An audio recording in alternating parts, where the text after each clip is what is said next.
on this podcast, if you're a regular listener, you know I encourage you to do what you want, to take chances, go after whatever idea or thought you have, ignore the naysayers saying that what you're trying to do is impossible, and just to, get after it. But to quote the great Mick Jagger, you can't always get what you want, but if you try sometimes, you just might find you'll get what you need. And if you have a service-based business, you need well-designed offers that sell so you can stay in business and keep doing what you want to do. So today I invited Lori Young to come onto the podcast to talk about this exact thing. Lori is the creator of the Offer Mojo framework and the founder of On a Mission Brands. She is an offer strategist, a messaging and business positioning expert who helps transformation-focused coaches, consultants, and subject matter experts design offer ecosystems that elevate their authority and reflect the true depth of their expertise. Lori, welcome to the podcast, and thank you for being the first guest in the second season of the show. I'm excited. Yay. Yeah. Me. Yeah. You're welcome. So I know I've been there, and honestly, most coaches, consultants, and subject matter experts have been there. And by there, I mean, we create an offer that we think is really the one. It's the offer that's not just going to bring a lot of impact to your clients, but it's going to get you into that place of financial stability. You think you knocked it out of the park. There's just no way people are going to ignore this. Like, it's so good. You poured all of your blood and sweat and tears and heart and soul into it, and you do your launch date, or you do a soft launch maybe, and you're expecting to see people jumping up at the opportunity and those email notifications coming in from your CRM or Thrivecart, money's in the bank, and you're like, oh, this is great. And then you get nothing. Nothing comes. Yeah. And and it's embarrassing for anyone to admit. A lot of us don't want to admit it, but it happens. And it's happened to me. It's happened to very, very successful coaches that I've worked with. Because the market is always shifting. That's one of the things. But there's so many components that go into an offer, and that's what you're an expert in. So I would love to talk a little bit about what makes a good offer. And we're going to talk today also about that personal branding experience too, and how to build a personal brand that really makes you stand out from all the others that are out there. Yeah.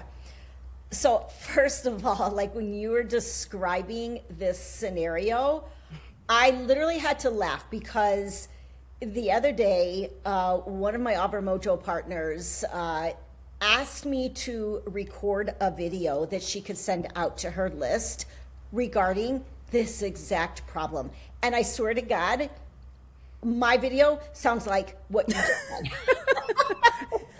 You know why? Because I know what it feels like to pour your heart, your soul, and your expertise into an offer. You're so excited about it. You're you just know it's so good, and it probably is so good, but then you launch it and it's crickets. It's not going the way you had hoped. You're not selling the way you had hoped, and you're left there feeling confused because you don't know why. You feel like you did everything right, but the results are showing you something different. And what I guess the biggest thing I want to say, it doesn't mean that your offer is bad or that what you created wasn't good. It's just that designing a magnetic offer that actually sells is a real art and science. And there's a lot of moving pieces that are going on during that whole process, from the positioning of the offer, how it's positioned in the marketplace, the audience that you're targeting, whether or not you're speaking your audience's language, whether or not they understand the value of the offer that you're presenting to them. Is a price sitting right for them? Have you handled objections? There's just so many pieces that can go wrong. And sometimes it's just a timing issue.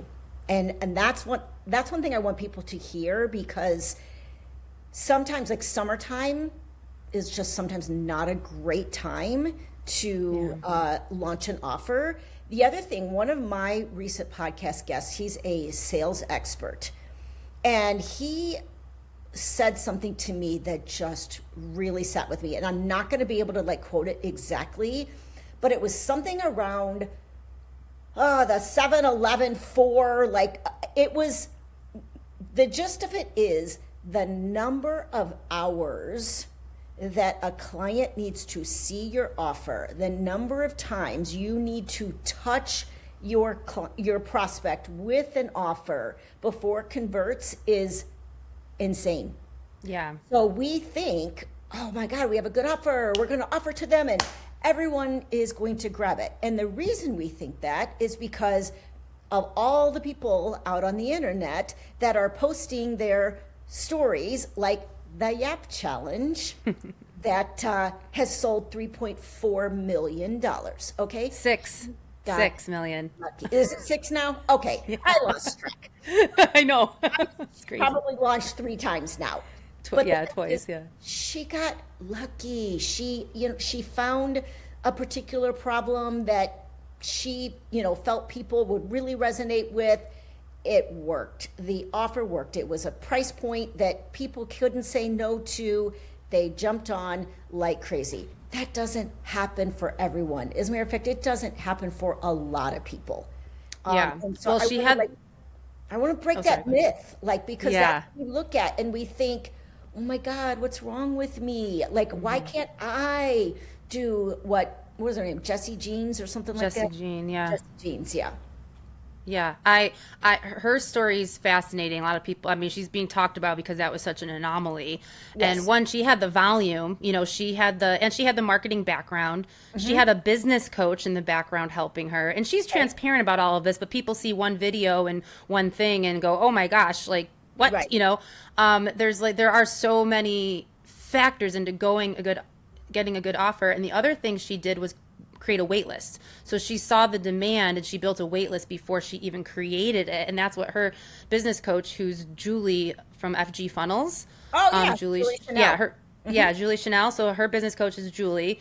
And so I follow Julie on Instagram and she's been talking a lot about, the behind the scenes stuff now. And she talks about that, an offer needs to be validated before you create the offer to make sure people want it. And we can so easily just hear that people are talking about it, but the best thing you can do is create a wait list. If it makes sense, of course, but for her, she had the volume, she had 200, 300,000 people. And she noticed the yapping, teaching videos were popping off. So she went, oh, let's just do a wait list, and then boom. But she had all that other stuff in place, and she had been practicing and lots of stuff, and the luck too, because you just don't know. But that one of the key things I think you said is she had a list, 200 to 300,000 people. Yeah. That's a huge following, whether that's on her email list or on her Instagram or wherever her people are showing up.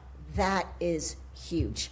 Most of us don't have anything near that, most of us have 1,000 or 3,000 or 5,000 or whatever, and email lists often are even much smaller than that. So yeah, that was definitely an anomaly. But yeah, cool. It's just, she had all of the pieces in place that she needed to convert the offer. And like you said, she had a marketing background, and that certainly helped. She had a business coach, and she had probably one of the best business coaches. I'm certified through Funnel Gorgeous, so I can speak to the quality of Julie Chanel. She knows what she's doing. Yeah. So those are a lot of big factors that went into her success. Yeah, and none of this happens in a silo. I think that's what we forget too, as I'm putting air quotes here, solopreneurs. We're not really solopreneurs. If you are a true solopreneur, you're doing it all by yourself. Right. You're not going to get very far. You need someone to bounce ideas off of. You need, strategic thinking partners that aren't AI. And that's important too. So when people come to you, for a problem, besides what I said earlier, what do you normally see? What do you normally diagnose? Are you talking about with their offer? Yeah, if they're coming to you, are they coming to you because they've had a problem in the past with launching an offer, or they're coming to you preemptively, or is it a combination of both? It's a combination of both, honestly. Yeah. So I can give you kind of an example of both. Like one, I'm working right now with a feline behavior expert, which, oh my God, it's such a cool business. But here's what happens a lot of times. She went to hire a website designer to launch her business and put out a website, and she realized, I don't even know what I'm offering.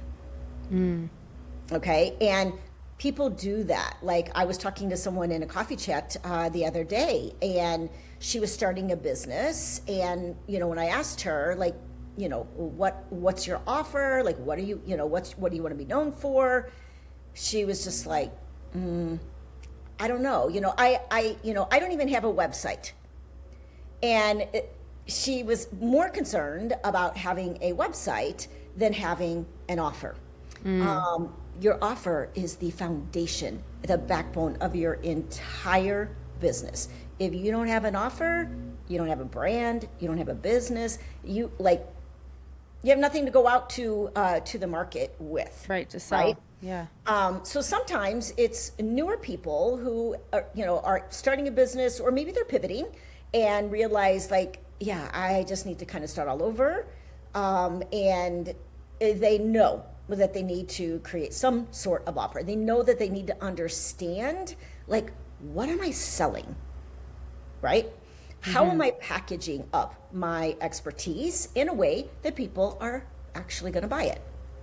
And that involves a lot, from more than anything right now is your positioning. Like the sharper the positioning, the better chances of success that you're going to have. A lot of people try to stay in that generalist lane because it feels safer.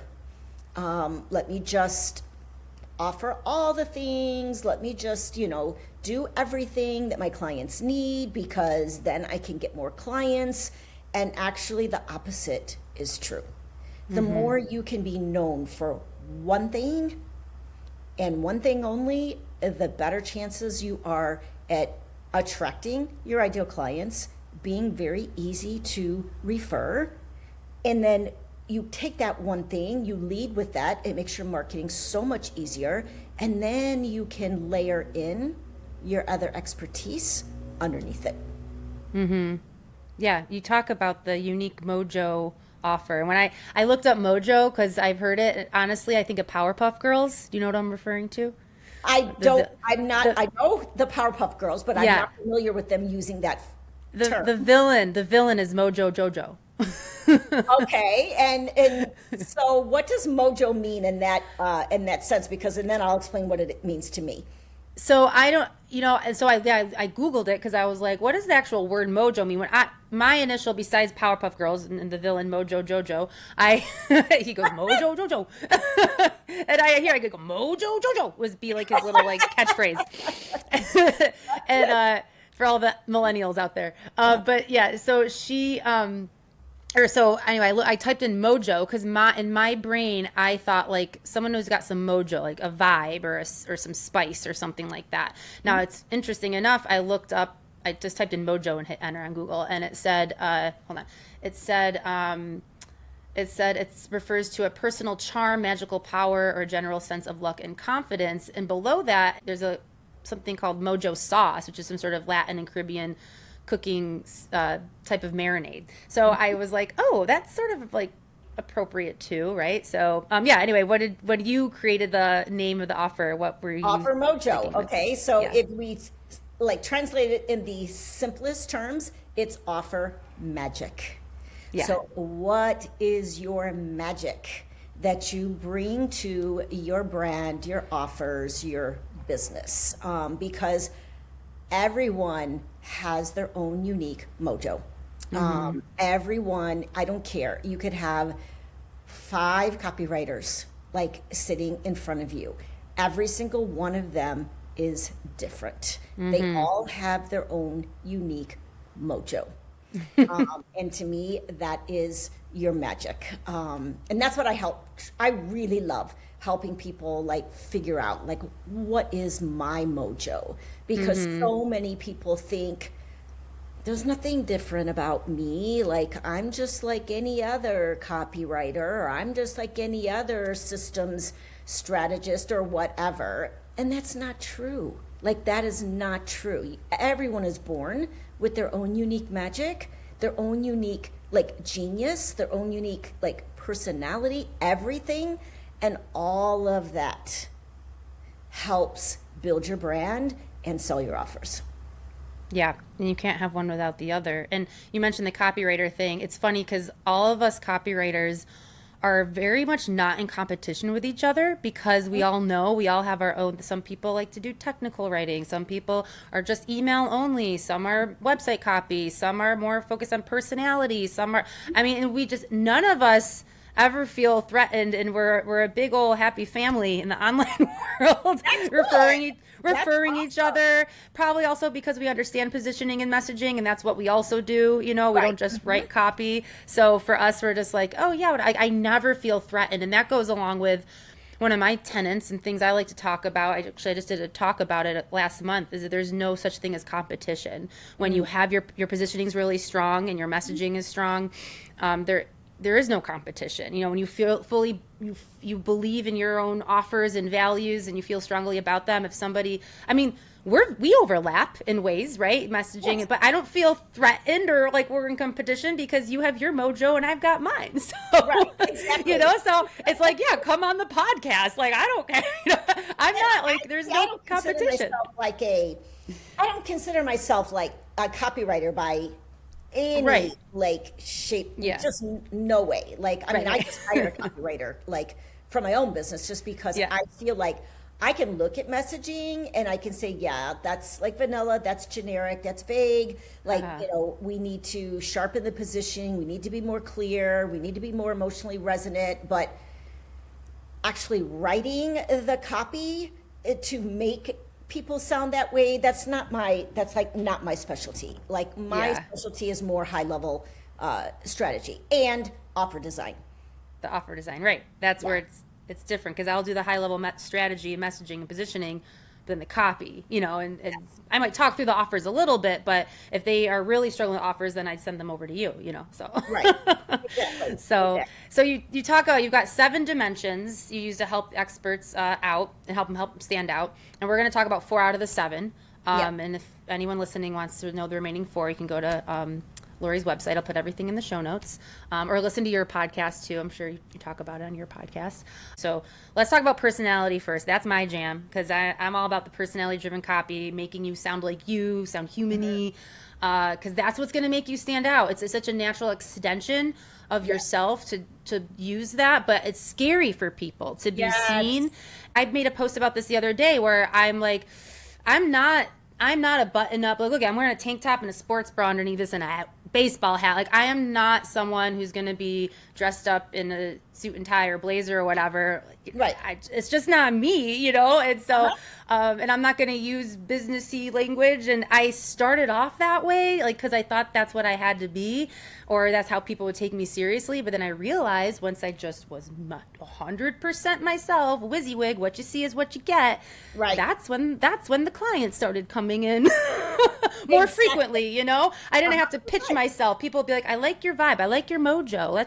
I want to hire you, you know? Yeah. So it's so important to recognize that. But yeah, what's your take on that, or any insights? Pretty much like you. It's like, you need to show up in your business with all of your personality, and understand that yes, you are going to alienate some people, and yes, some people are absolutely going to love you.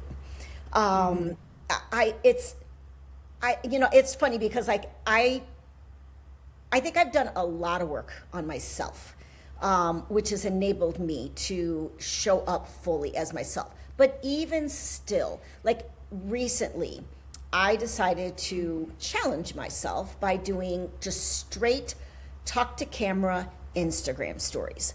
It is not typically my vibe, because one, I don't consider myself someone that can like talk off the cuff, like to like a blank camera.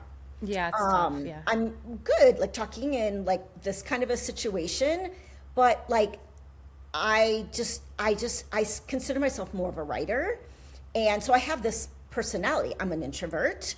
I'm a human design projector. So Me too.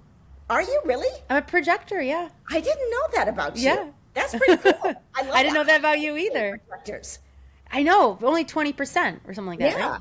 absolutely. So, we are wise observers, seers, I'm processing a lot. So just being able to like talk. But you know what? I was like, no one's going to see my personality if I don't like just show up and start talking to people, especially with AI, and just all the stuff that goes on. Like we need to see people and their energy and their vibe. But I'm going to tell you, the first one that I did, I was scared out of my fucking mind.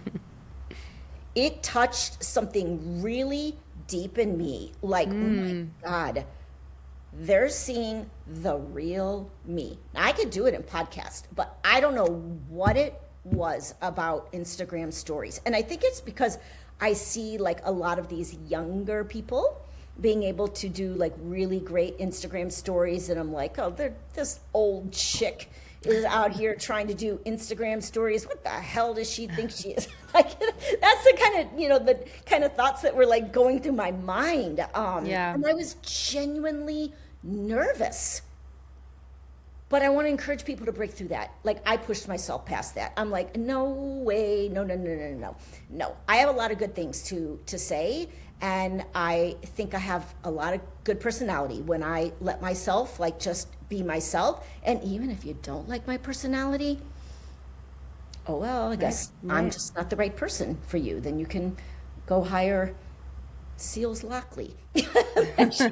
she's like my quote unquote competition, right? But she has a whole different kind of program than me. But yeah, well, good for you. Congrats on just doing it. Just doing it, and it gets easier the more you do it, and then before you know it, it'll be second nature. Yep. And and here's the other thing that let's tie in, because I think this is important, because we're talking about like showing up online and just letting our personality shine.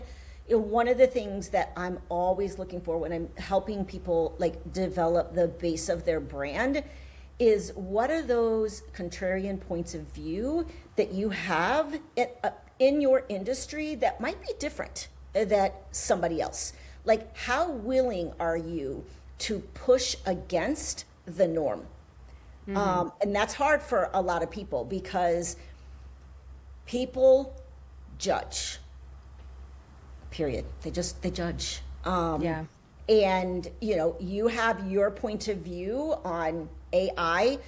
For instance, I can almost guarantee you I have a different point of view on AI. And sometimes I find myself, trying to filter, like, oh my God, here we go. We've got camp hate AI and camp pro AI. If I get in the camp pro AI and I tell you why I feel like it's good, then all the camp, hate AI people are gonna hate me. And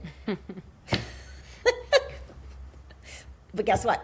All the pro AI people that are seeing the benefits in their business and are using it in ethical ways and in brand friendly ways will resonate and will be fine with it. So you have to be willing to take a stand on whatever is important to you, regardless of whether or not you're going to push people away. Because honestly, you want to push away the people that are not going to resonate with you and attract the people that are. Yeah, and I think that goes back to, like, again, just a human nature of not wanting to be rejected. When you think back to the cavemen, like, you don't want to be rejected by people, right? Because that's survival. But there's so many of us now. It's like, it's fine. I find I turned 40 last year, and I felt like they said that my friend who had turned 40 a couple years ahead of me, she told me, she's like, you turned 40, Rach, like, you're gonna really stop caring about what people think about you. Wait till you get menopause. Yeah. Then you really stop caring. Yeah, so it's funny because she said that. I was like, oh, okay, I really feel like I don't care right now. But then there was like something in my hormones. I was like, rah, rah, rah. I mean, you just start getting a little more ranty and ravey. Yeah.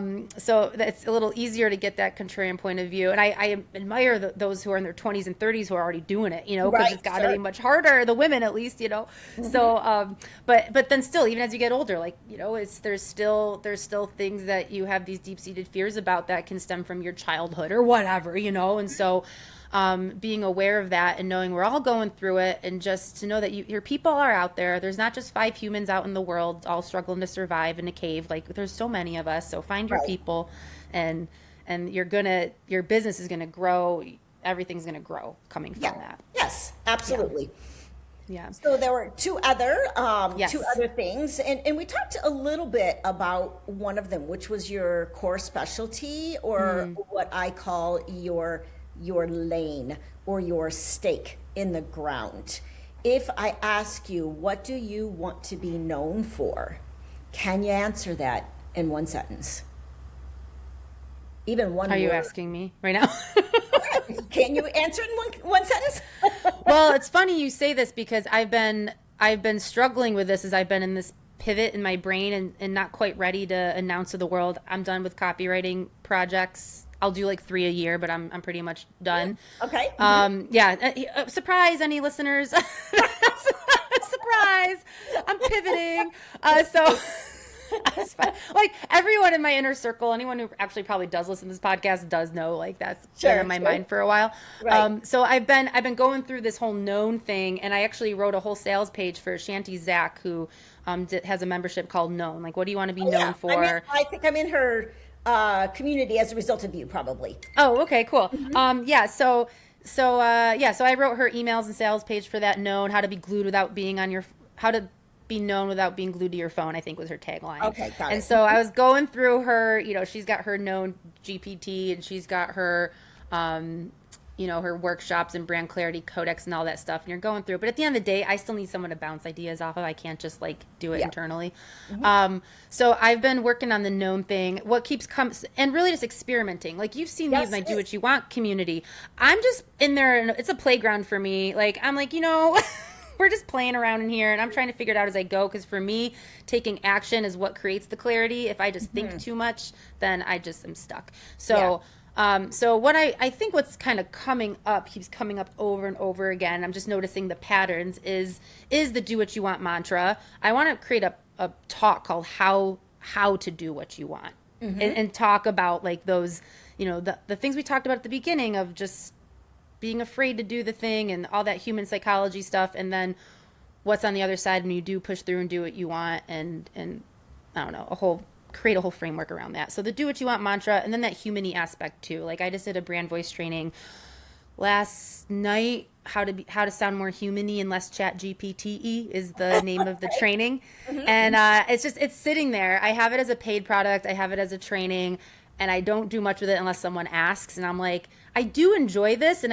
again, going back to that, when you're really good at what you do, and you're stuck inside your own genius, and you can't see the label when you're inside the jar, is what I always like to say. Yes. You're just like, especially when I do trainings, it always brings me back to, oh yeah, I know a lot more than the general public on this particular topic, And so. Yes.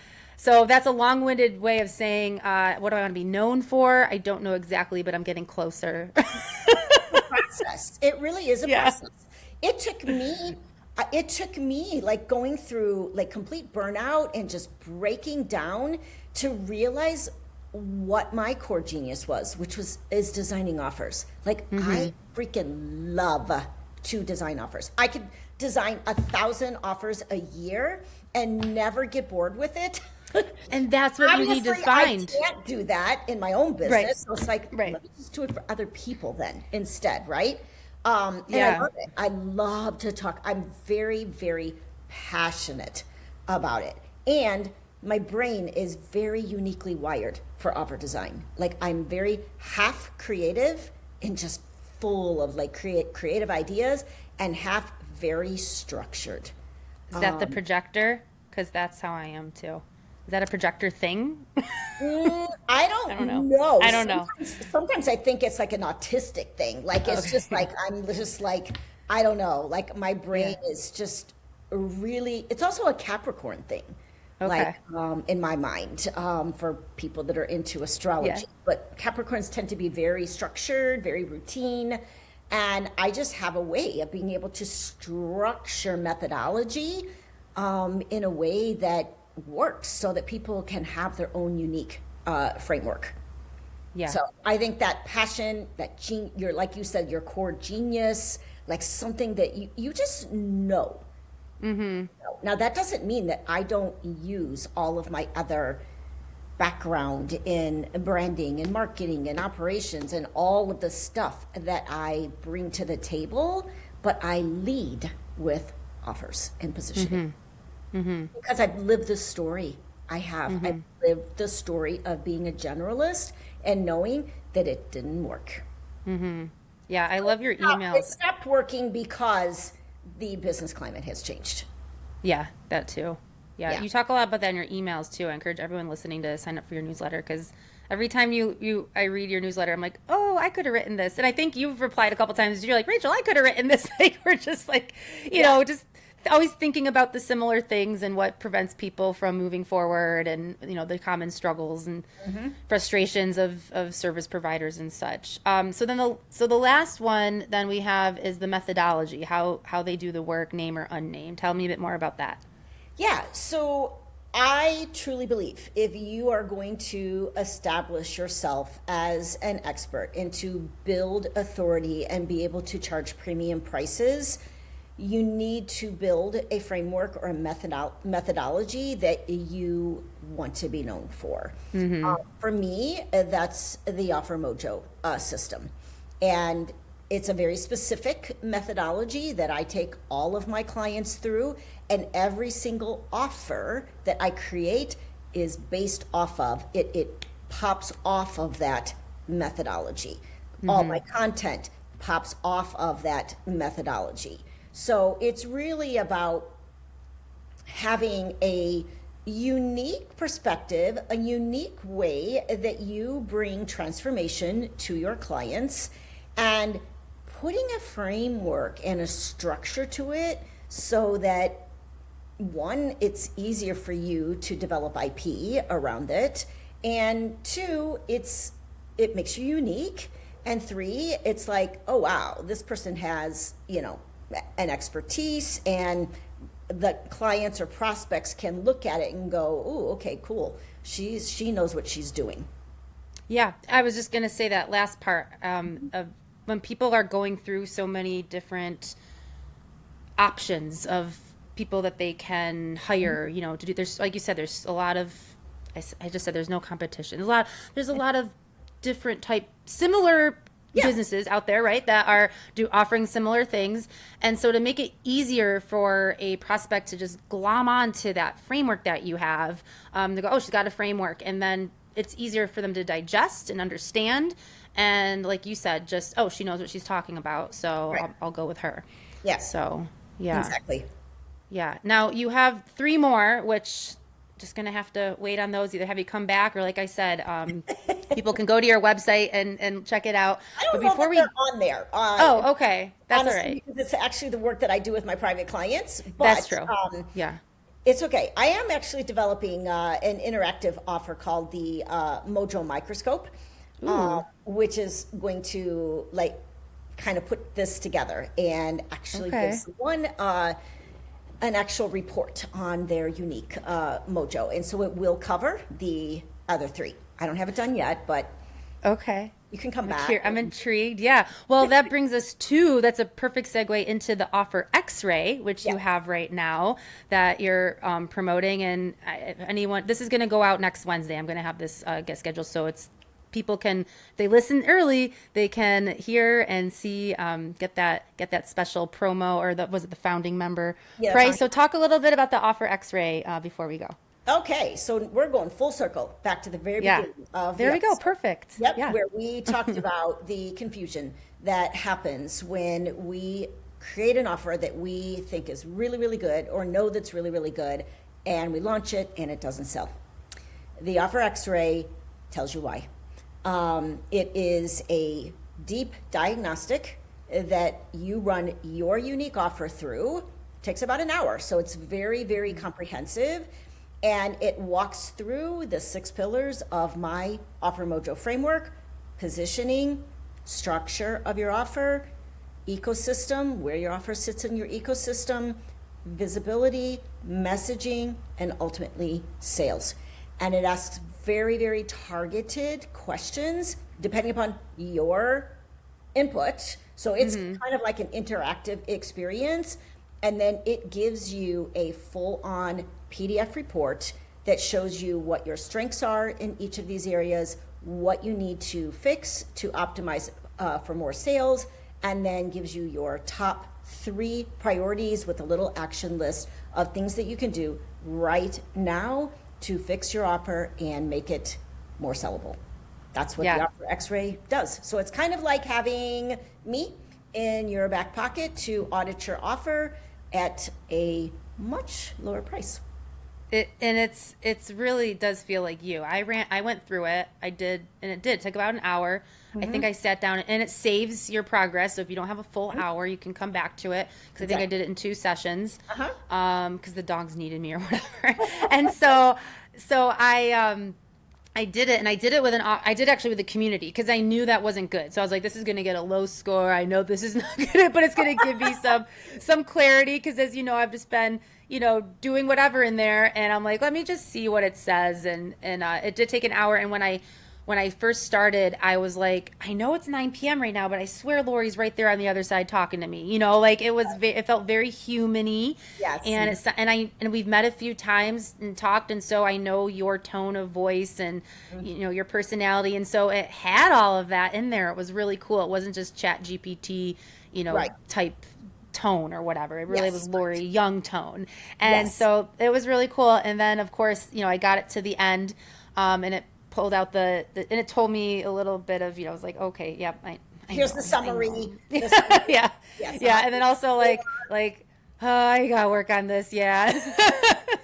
Because it's just kind of sitting there, and I'm just, like I said, it's a playground I'm playing with, but I do look forward to putting a more robust offer that I already have that I'm pretty happy with, and then seeing what else I can do to optimize it, because absolutely. when you get it, it's what, 6, was there 6 or 10, how many offer diagnostics? There's a 6. 6, yeah, so 6. So, I've got 5 more, and that's great. Who wants 6 offers anyway? It's a lot of offers. Oh no, you get 10. I'm sorry, I hear. Oh, you get 10. You get 10. Yes, you get to audit up to 10 offers. It audits your offers against 6 layers of. Oh, right. Yes, That's where I got the numbers confused. 10 audits, which is a lot. That's more than enough. It is a whole lot. So you can come back, and I really like what you said. It's really good for an offer that's not selling like you would like, but it's also really good for an offer that you're pretty happy with, but you want to optimize it for more sales, or you want more confidence before you actually launch. Yeah. The confidence piece is big too. So it gives you an idea of again, what to optimize, what to change if anything's needed. And so this podcast is going out middle of July of 2026, and you have a special offer going till the end of this month, right? Until July 31st, you can get the founding member price of $47. After that, it's $77. Even $77 is an absolute steal. Oh yeah, for sure. Well, best of luck on the launch as it continues to go out into the world, and doing my best to get it out there for you too, because I do believe in it. I think it's really great. I don't promote things I don't believe in. So I appreciate that. No, I wouldn't want to either. I would never promote something I don't believe in. Yeah. Absolutely so not. and the person too behind it. So thanks so much, Lori, for coming, and remind us where we can find you again. I know, I'll put it in the notes, but as far as Instagram, you can go to my website, onamissionbrands.com. You can tune in to my podcast, the Offer Mojo Show. You can go to Instagram at offer_magician. Great. I'm on Wonderful. Threads too. So if you're a Threads person, same handle as Instagram. Great. Awesome. All Well, right. thank you so much. Thank you. All right. Take care. Bye. Bye bye.